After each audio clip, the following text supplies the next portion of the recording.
gentleness in his eyes tonight. Doc's deceased wife had come from a ranching family in the Bitterroot Valley of western Montana. When Doc first met her on a fishing vacation nearly 20 years ago, I think he fell in love with her state almost as much as he did with her.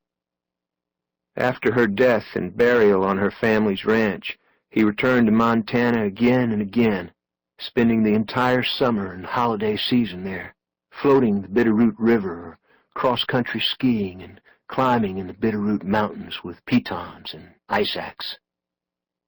I suspected in Doc's mind his wife was still with him when he glided down the old sunlit ski trails that crisscrossed the timber above her burial place. Finally, he bought a log house on the Blackfoot River. He said it was only a vacation home, but I believe Doc was slipping away from us. Perhaps true peace might eventually come into his life, I told myself.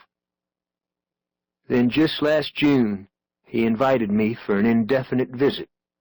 I turned my law office over to a partner for 3 months and headed north with creel and fly rod in the foolish hope that somehow my own ghost did not cross state lines. The wooded hills above the Blackfoot River where Doc had bought his home were still dark at 7 a.m., the moon like a sliver of crusted ice above a steep-sided rock canyon that rose to a plateau covered with ponderosa. The river seemed to glow with a black metallic light, and steam boiled out of the falls and the channels and off the boulders that were exposed in the current. I picked up my fly rod and net and canvas creel from the porch of Doc's house and walked down the path toward the riverbank. The air smelled of the water's coldness and the humus back in the darkness of the woods and the deer and elk dung that had dried on the pebbled banks of the river. I watched Doc Voss squat on his haunches in front of a driftwood fire and stir the strips of ham in a skillet with a fork, squinting his eyes against the smoke, his upper body warmed only by a fly vest, his shoulders braided with sinew. Then the sun broke through the tree trunks on the ridge and lighted the meadows and woods and cliffs around us with a pinkness that made us involuntarily look up into the vastness of the Montana sky, as though the stars had been unfairly stolen from us.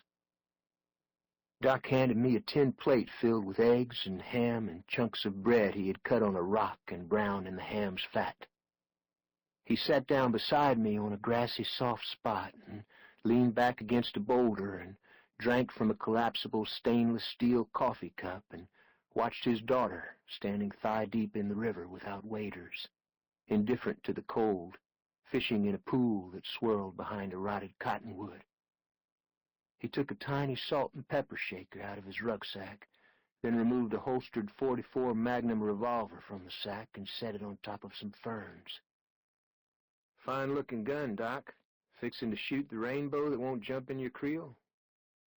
"Cougars come down through the trees at night. They get into the cat bowls and such."